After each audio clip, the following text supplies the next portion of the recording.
Welcome to Wellness Radio with Dr. Jeanette Gallagher as your host. Her show discusses topics of health, wellness, and spirituality, and is about discovering your place in this great universe, from your cells to the cosmos. Along with her guests, in casual conversation, she strives to ask the difficult questions that may be holding you back from a vibrant life, and shares new ideas that may inspire you to make a change in your life that you only can see in your dreams. And now, here is Dr. Jeanette Gallagher. Good evening, everyone, and welcome to Wellness Radio. This is Dr. Jeanette Gallagher. It's a pleasure to have you with us here this evening. Tonight we are going to be talking about a wonderful summer read for the summer of 2025. Can you believe it? We've been on this radio show for almost 15 years now talking about summer reads. And this is an absolutely wonderful time to be able to share an author, Anna Gomez. Her book is Somewhere Along the Way. It truly is a great novel to be able to say, what can I dance with? Where am I going? What are the secrets of the past? How can I release and find those moments and times that perhaps have been stored away? Perhaps maybe the pieces of my heart that I kind of need to connect to. And really what we're talking about is, what are things in your life that are lost? What are the secrets that are being held back? Where are the pieces of identity, perhaps, that you're looking and seeking to connect with? We always say in the summertime, people say we go on adventures. You're going on an adventure to what? Our heart, our mind, and our soul. Truly is a story that Anna has written about. Anna, thank you so much for joining us today. It's a pleasure to have you with us. Thank you for having me, Dr. Jeanette. So glad to have you. Don't you think your book truly is an adventure? You know, we say in the summer adventure to be able to start reaching and asking the questions, what am I made of? Who am I? Where am I been? Perhaps? Yeah, I mean, that's an adventure and a journey. So, yes, I think my book is all that. Yeah, it definitely is. You know, we don't want to give away the story, but we definitely go along a lot of the storylines, and we say, what is our life all about? You know, that's right at the get-go in the beginning of the book. Who am I? What am I all about? And you find out, oh, maybe I'm not. What has happened in my past that may have been kept secret? Don't you think a lot of people in many decades of life have a lot of secrets that really was important to their identity, and they really haven't found the answers? I agree. And it sometimes comes out later in life. It comes out early in life. You know, it depends on the experiences that you undergo. And, you know, your age as you get older, you know, things come back. And that's probably why I wanted to write this book. Yeah, I think it's really cool because as your main character, you know, she was raised by her father, which is, we can share that, and that her mother had left when she was very young. There are many people, you know, myself, I just turned 70.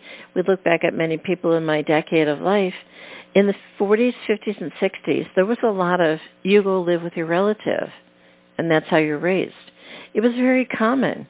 Yet now we're in the year 2025 and we're saying that's uncommon. That shouldn't happen. And why does it happen? And we're kind of like really going after the question, so to speak. But many decades ago, it was very common, and there were no questions to be asked. They knew that it was a loving pattern in life, don't you think? Right. No, I agree. I mean, there was always a community. You know, years and years ago, that wasn't frowned upon. It was a community that raised you, grandparents that raised you, relatives that, you know, became part of your family. And that's just the way it is. And I think it's because it was also very quietly done. Like, it wasn't a big deal, you know, the way that things are so kind of overblown today with social media and everything and everything going on around us. It's just also overblown that there's a lot of judgment in that. And I think that's why I wanted to write this book, too, is I wanted to tell a story that didn't have any judgment, that just actually narrated facts and, you know, things that came to me fictionalized and some non-fictionalized. And that's the product of this book. I think it's really great about the story because you share the book in it's definitely, as you say, it's not romanticized, so to speak, the journey. Oh, well, it was great, it was this, it was that, and leaving out a lot of the parts of my heart is broken, I really don't know what I'm about, I don't know what to do. And I think that's important for people to understand, is that the hardships of our life journey, are necessary parts of the life journey.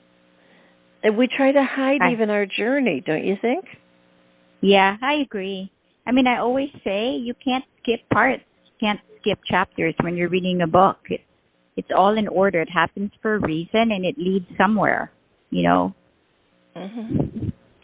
Yeah, I think, don't you think also, too, Anna, that most of the time we say the lid on Pandora's box always gets blown open when someone passes away, you know? And what happens is people go back into their homes and they say, what are the secrets that they've been hiding for eons?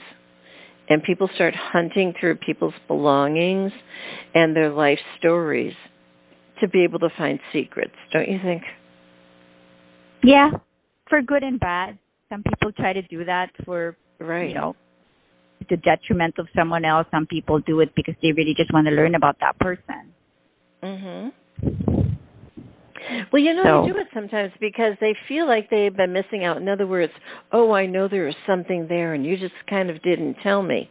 And then they go on bashing someone after they've gone and died. You know what I'm saying? and you're looking at it, and you're going, what is the purpose? You know? And it's funny, Anna, because myself, you know, I gathered up all of my kids' stuff. I put 4 boxes on the floor. Everything they left here, everything that was theirs, whatever, went in the boxes, and it got shipped to them. And I says, when I pass on, don't come to my house looking for something that's going to be sentimental. Oh, Mom kept this, isn't that sweet? There's nothing here. Go on, live your happy lives, you know. But I think, but I really think, you know, because I'm of the generation, too, where people keep stuff. You know? Yes. They have attics and cellars and stuff and things. But when you keep all that stuff inside of you, don't you think it's got to eat up at your body and your heart? Yeah, it does. Actually, and the thing is, it comes out either early or late. You can be okay for a number of years, and all of a sudden something shows up. A memory or something that you find, or some resentment that you've had that you never even thought you had. You know, all those things, like they just come up. And the thing is that I'm very lucky I get to write about it. Some people just keep it in there, or, you know, I get to write and talk about it, which is why I feel so blessed to be able to do that. Yeah, but do you think that sometimes the stories are great to put out there, but sometimes the stories are kept secrets for a reason? Yeah, I do. I believe that. And then you have to find that happy medium, right? Mm-hmm. Yeah, because with social media, just as you said, you know, people want to go on this major hunt, you know, and it's sort of like, you know, it's funny. Even this morning, I had just written something down. I said that just because you're related doesn't mean that you're a loved one or a friend. You are just someone who intersected a cell line, and now you came into fruition. And I think that's important to understand, because sometimes people will say, but I have to find my, quote, family. And then they get stuck in this storyline, you know, that, oh, well, that's where I belong. Oh, maybe you don't belong. Maybe that's just someone who maybe brought you into the world at this moment, but your storyline and where you belong is that which the life you created. And I think that's a really good focus in your book, don't you think? Somewhere along the way, you really talk about what is your life about and the people that you created in your life, right? Right. It's the people that, you know, not necessarily, you either know them or you don't, but the people in your life that have invested in you, that you've invested time in, and they don't have to be relatives. They don't have to be friends. They can be people that come into your life for a day, you know, an hour. It's the impact that they've had on you that's what's important, right? So it's the impact that you want to make in people's lives and the impact that people have had on your life. And I think that's what the book is about. Like, she the main character, Charlie, never thought she needed the love of a mother because she had a dad who really took both roles for her. Right. And then things start unraveling, and she's like, well, yeah, no, I do want to get to know the mother that I never knew, or I want to know why it turned out this way. I'm always running from something. And then those are the things that you unpack, right? And she's lucky it's happening to her in her 30s, but it could happen to someone in their 50s or 60s, Yeah. It comes at a time that you don't expect, really. But I think sometimes, just as we share that, we say, are we running to find the message? Was she running to find out, about her mother, or was she running to find out about unconditional love? I think that's very important, because when we're really raised, by a situation that we might find ourselves in, we could say that this is the people that raised me. These are my true family. That's called unconditional love, because there's no reason why they had to love you, care for you, take care of you, whatever it might be. That was truly unconditional. They just gave their heart. Sometimes when people are in families, we say, oh, but that's a condition because they had to. Perhaps? Yeah. I mean, to me, I think the love, given what I've gone through in my life or growing up in my childhood, I think the love for daughters or children, sons and daughters for their parents is unconditional. My mom always said you can't choose who you're born to. And so, I think children really adapt very well to the life that they're given by their parents, whether it's bad parents, unstable parents.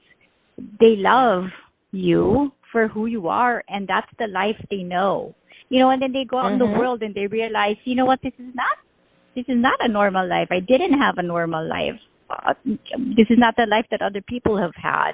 But until they go out in the world and recognize that, they're basically in a home that they didn't choose, parents they didn't choose, and they love them unconditionally. And I think it goes for the parents too, whether you're a good parent or a bad parent. There's love between parents and their children. It may be twisted, may be weird, might be, might not be the perfect kind of love, but it's there.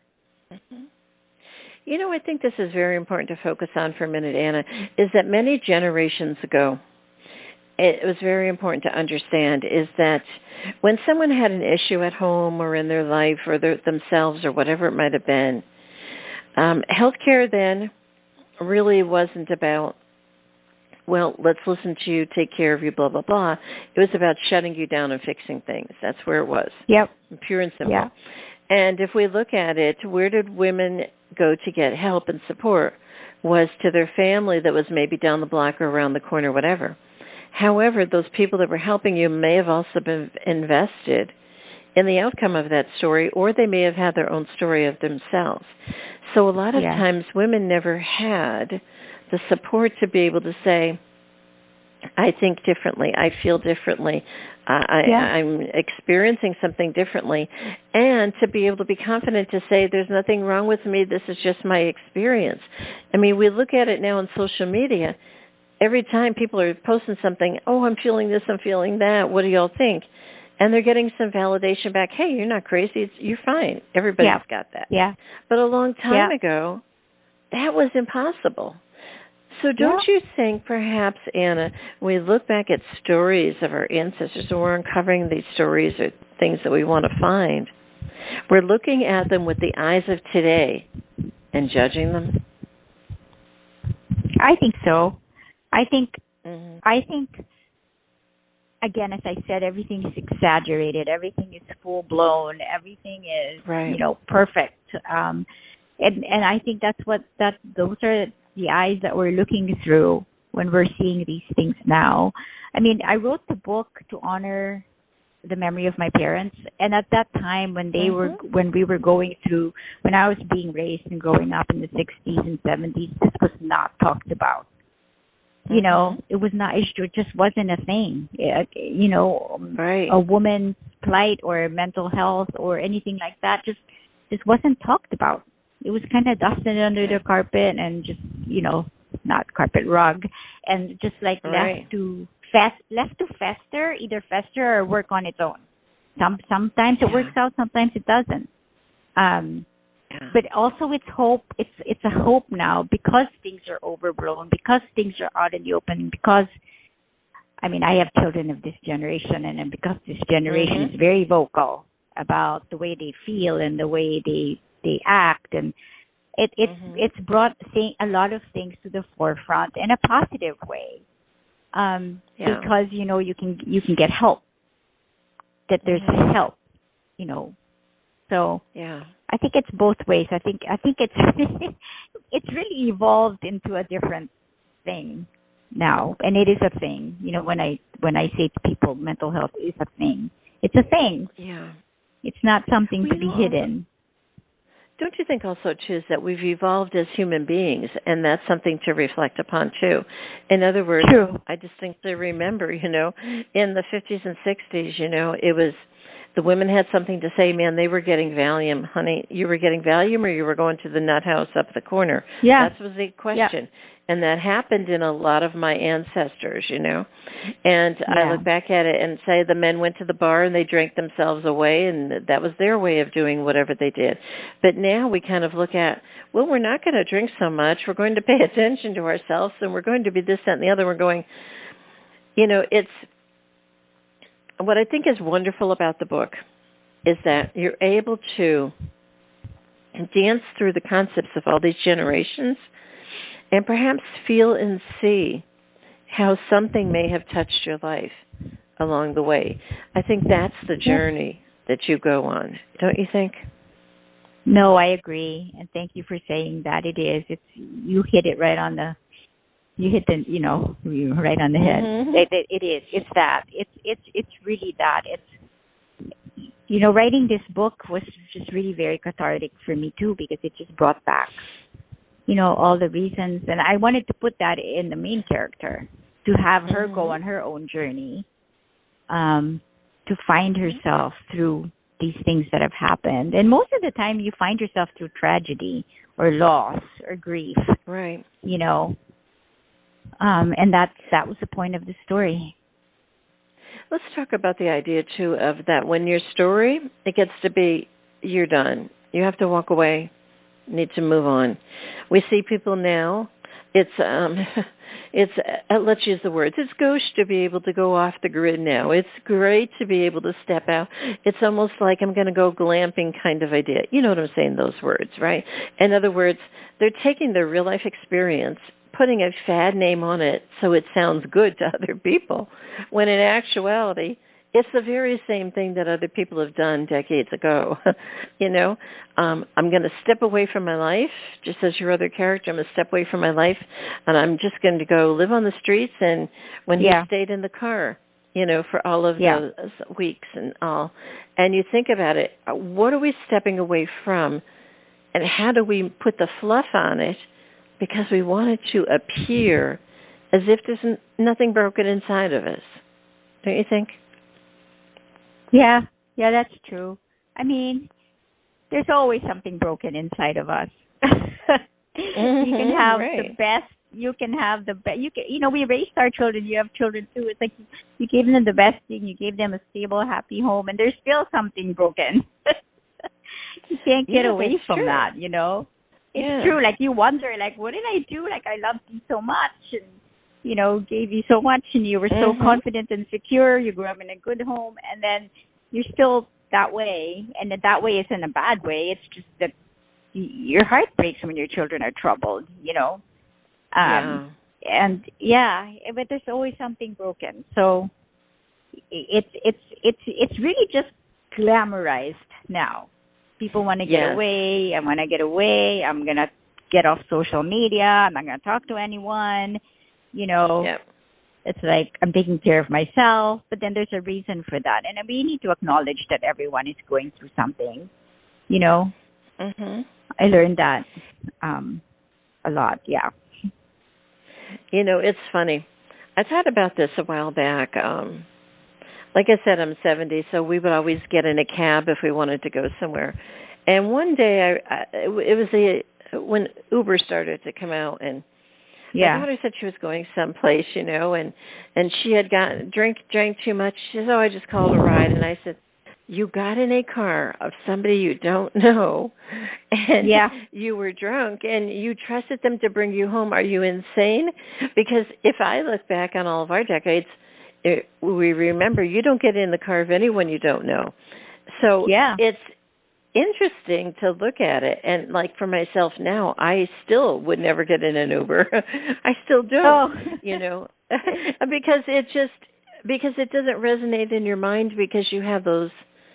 That was what we grew up with. You don't get in anyone's car, because in the 50s and 60s, you would get, I used to hitchhike all the time, and I can remember one of the times I hitchhiked and, it wasn't a good ride. And I was glad the girl next to me she was packing. So we were like, hey, we're out of here, But it's funny to look at it, how we put kind of an editorial commentary on our experience. In other words, are you really crazy? You're getting in an Uber and you're drunk, and do you really get in someone else's car that you don't know? So I think, are we becoming more finessed at editorializing our life, perhaps? Yeah, definitely. That comes with a lot of progress. That's what progress brings. So we do editorialize our life a lot. But again, there are different people, right? There are people that are very private, and there are people that just like to live out there. And none of them are wrong. None of them, nothing is wrong. None is right. It depends on the person, and so you editorialize what you go through, depending on the type of person you are. A lot of us just want to just keep it to ourselves and move on, for me, for example, like I still have a full-time career in the corporate world, so it's very, you have to be very careful. You have to be very professional about what you say, how you think, and writing books is a good outlet for me. Sure it is. Because it's fictionalized, and I'm editorializing all the grief I've gone through, That's right. And that's true. And, I find that a lot of times, like now that I'm older, it's like there's nothing or no one that can tell you what to say or to do, because I'm not going to lose my tenure. I'm not going to lose my job. I'm not going to worry about someone coming back at me or whatever it might be. It's like, at this point, I have nothing to lose. And I think sometimes people will say, they get to the point where there's so much pain inside of them, or there's stories that have to be found, or the journey they need to go on. They're saying, I just have to do it and let all that other fall away and not worry about that. Don't you think when your two characters got in the car and they started traveling, they were like, we've got nothing else to lose. We've left it all behind. We're just going to go and see. Perhaps? That's exactly it. Yeah. I mean, people will be like, oh, Dom is that, you hardly knew him or whatever. You know what? They're both thinking like it's good and good or bad and bad. Like there's nothing, they have nothing to lose. They've lost everything. They've given up on everything. And at least they had someone to keep them company. Yeah, absolutely. Let's talk in closing a little bit too about the idea of forgiveness, because I think that's so important too. People say, oh, you have to forgive or forget or blah, blah, blah. And for me, those two words are just fad words, because you really have to experience instead. Forgiveness or forgetfulness is a mental exercise. That's the way I look at it. Yeah. Oh, well, I'm going to do it because I have to, or because I want to, or because I'm supposed to, blah, blah, blah. But if you truly get to it, you come to that doorway and you say, and you're looking at someone who may have wronged you, or the story didn't come out right, or someone that kept secrets, or whatever it might be, you have to stand there and engage in that moment. And I think that's the most important part of the journey. When you come and you see it almost all in its glory and its dishevelment too, perhaps? Yeah. Yeah, no, I agree. I mean, I've never used that word, actually, forgive. I've never told anyone I've forgiven them. I've never really asked for forgiveness. Yeah, what I do is by action. Like, I just do. I just start talking to the person, or start acting like everything is fine. And to me, it's just a natural thing. Forgive and forget. I mean, what does that really mean? I mean, you can't really forget. It's always in your memory. Yeah. Your memory is there with you forever, so you're really not forgetting. Forgiving, again, like you said, is a word. I'd rather show, I've always said, like, actions really speak louder, and I've always tried to follow that and adhere by that in my life. Because even in my business or working as a working, mother, wife, career woman, like, words are so cheap. Like, everybody has words. You're pitching to a client, you're selling to a friend, it's all words. It doesn't mean anything until you put action to it. So, I've always said that I cannot wait till telepathy comes into play because I'm so tired of these words. It's so funny because this human conversation gets so wrapped up sometimes. And a lot of times people will say, well, I forgive you. And then they say in their head, but I'll never forget. And I'll say, well, then what's the point? You're still stuck in your anger and your revenge. So in other words, you did absolutely nothing. And it's almost like a second assault on the thing, don't you think? Yeah, I do. I think, and I think everyone deserves a second chance. I've always been big on that. So, and I'm not saying like you don't get angry or have emotions against people that have really wronged you. Because when people wrong you, your process of trusting and humanity and people and friendships and all that gets hurt. I mean, that erodes a little bit, right? You learn about human beings and how they can be that way, but it doesn't mean that you have to keep it forever. Like, you have to be resentful, as you said, And life is so good, actually, Dr. Jeanette. Life is so good. We're blessed with so many things. And it's just, I think you just focus on that. I think sometimes that I always liken it to is that if something happened or it was really an egregious, I'll say then you make a choice to say, thank you so much for being a co-pilot of my life, and I'm finished with this journey. And then you just don't engage with them otherwise. Or if you do engage, you do engage with them. You just, if they start going off on that tangent, you say, oh, my goodness, I find that this is the end of this moment in time. I will see you later. And you get up and you leave.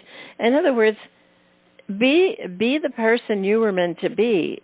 Don't be the person that the condition is trying to make you become. Perhaps. But I think that comes. I think that comes with age too. Like, I have 30-year-old children in their 30s, and when you tell them to walk away from something, it's very difficult for them. Yeah. But now in my 60s, and like, I'm not in my, I just turned 60. I don't let those things get to me. Like, I walk away from people who drain me. Like, sometimes it could be called ghosting in a way, because you just like, I'm done. I'm not going to invest time in you because you're not worth my time, and you just move on, and it makes you a happier person because then you're focusing on things that make you happy. I think that also age, I think it definitely comes with age. Let me tell you, when you get to be 70, you're like, really, you care a whole lot less. I'm on the path of, clearing things out. I liquidated my pharmacy the other day. I got rid of a bunch of books. I got rid of a lot of paperwork. We've always kept paperwork over the decades. I said, honey, everything's on the internet. If you don't need it when I'm gone, you don't need it. Everything's going out. Yeah. And I think the idea is that, can we let go of the stuff that's built up inside of us for generational stories? And just as you shared, enjoy your moment today, because if that's truly all you have, what is really all of this schmutz that you're carrying around with you, don't you think? Totally. Yeah. But then, try telling that to a young 30-year-old. Oh, I know. Yeah.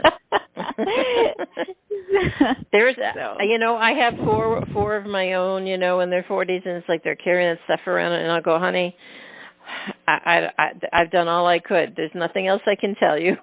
It's up to your choice whether that's the story that you wish to hold. And they'll come to a place where they'll have their own story and revelation, don't you think? Yes, they will. And up to that time, you just have to be there for them. Yeah, absolutely.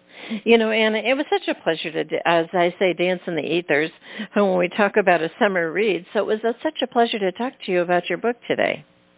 And you too. Thank you. Thank you for having me. And thank you for reading the book. Oh, yeah, it was awesome. Can you share with the listeners how to find out more information about your work? Yeah, sure. I have a website. It's annagomezbooks.com, and it has all my books there, and my books are really available in every platform, Amazon, Barnes & Noble, anywhere you can buy books. The book is available. And, yeah, and I'm on social media, annagomezbooks.com, so people can find me. Very good. Well, as I say, this is our summer read for the year 2025. Definitely it's a book you can read. Some people will say it'll take me 1 or 2 days. Of course, it takes me 2 hours, and I read the whole thing. Speed reader here. But it's always been that way because I always read so much. I have probably over 3,000 books, Oh, but my gosh. I think of the idea, too, is that this is a book that you could pick up for the summer read and not feel like, oh, my God, I got to go back to my real life. I have to figure something out for my life where it's going to have some kind of momentous thing in there that's going to say you're wrong or you're being judged. It's truly about being able to say it's a dance from the heart. That's what your book's about, yes? Yeah, such beautiful words. Thank you. And thank you for having me. It was such an honor. Thank you. Oh, we're so glad to have you. If you'd like to find out more information about Anna Gomez, again, the book is somewhere along the way. Please do click on the link on the bottom of today's show page to go directly to her website for information about this book and her other works. And it truly is being able to say, just dance with your mind. In the summertime, just let it go. Whatever's going on, whatever you're bringing with you, whatever you're running to get away from, just pick up a novel. Delight in the words and the adventure. Step into the characters. Become the journey. And you never know where it might take you. It might lead you to finding parts of your own heart, your soul, and your spirit. Maybe also to coming home. Thank you so much for joining us today. This is Dr. Jeanette Gallagher. Until tomorrow, have a great day. Today we discussed many life-changing concepts. Who do you turn to, and how do you know what is best when faced with a health crisis? Dr. Jeanette is a patient advocate. She listens to the patient, the doctors, and the family, clarifies the health issues and concerns, then helps the patient make the best choices going forward. If you would like help implementing change into your life and health, we can talk and see where you are stuck and how to improve the quality of your life. Check the link on the bottom of today's show page or visit drjeanettegallagher.com to schedule a phone appointment today.